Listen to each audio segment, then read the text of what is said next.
Name applications of trigonometry exercise 12.1. First question: a tower stand vertically on a ground from a point which is 15 meters away from the foot of the tower. The angle of elevation of the top of the tower is 45. What is the height of the tower అని అన్నాడు. అంటే మనకి ఇక్కడ ఏం ఇచ్చిందంటే ఒక టవర్ను వర్టికల్గా నిలిచిపెట్టిండు. ఆ వర్టికల్గా నిలిచిపెట్టి ఆ టవర్ వర్టికల్గా నిల్చోబెట్టినప్పుడు దాని నుంచి కొంత దూరంలో 15 మీటర్స్ దూరంలో ఒక పాయింట్ ఉంది.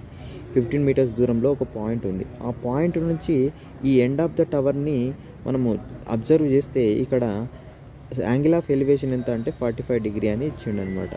ఇప్పుడు మనకు యాంగిల్ వచ్చింది. నెక్స్ట్ వచ్చేసి ఈ పాయింట్ ఎంత దూరం ఉంది, 15 మీటర్స్ దూరంలో ఉంది అనమాట. ఈ రెండిటి నుంచి మనము ఈ హైట్ ఆఫ్ ద టవర్ యొక్క హైట్ని ఫైండ్ అవుట్ చేయాల్సి ఉంటుంది అనమాట. అది ఎలా ఫైండ్ అవుట్ చేయాలంటే మనము ట్రిగ్నోమెట్రీ రేషియోస్ ఉంటాయి. ఆ ట్రిగ్నోమెట్రీ రేషియోస్లో మనకు ఏదైతే కన్వీనియంట్గా ఉందో, అంటే హైట్ను ఫైండ్ అవుట్ చేయడానికి ఏదైతే కన్వీనియంట్గా ఉందో, ఇచ్చిన మెజర్మెంట్ను యూజ్ చేసుకొని హైట్ను ఫైండ్ అవుట్ చేయడానికి కన్వీనియంట్ ఉన్న రేషియో ఏంటంటే మనకు ట్యాన్ అనమాట. ట్యాన్ ఎందుకంటే opposite side by adjacent side అని అంటారు. Opposite side by adjacent side. ఎందుకంటే ఈ హైపోటెనస్ మనకు అవసరం లేదు. అడ్జసెంట్ సైడ్ కావాలి, ఆపోజిట్ సైడ్ మాత్రమే కావాలి. అది ఉండే కాంబినేషన్లో ఏముంటుంది అంటే ట్యాన్ సి ఉంటుంది.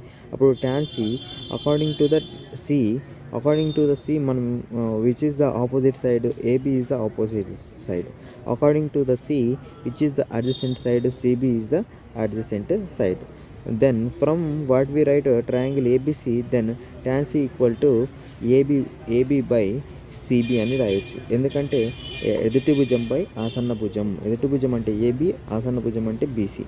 అక్కడ నుంచి tan C ఏముంది మనకు 45 డిగ్రీ అనేది సబ్స్టిట్యూట్ చేస్తాం C ప్లేస్లో. అప్పుడు tan 45 equal to AB by BC అవుతుంది. ఇప్పుడు tan 45 వాల్యూ ఎంత మనకు అంటే 1.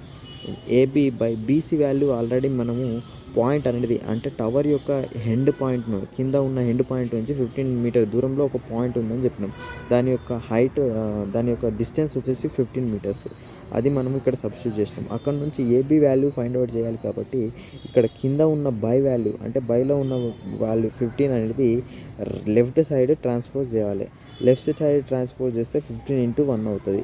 15 ఇంటూ 1 అంటే 15 అవుతుంది. కాబట్టి 1 అనేది మల్టిప్లికేటివ్ ఐడెంటిటీ కాబట్టి 15 మీటర్స్ అవుతుంది. అంటే ఏబీ వాల్యూ మనకి ఎంత అవుతుంది అంటే 15 అవుతుంది.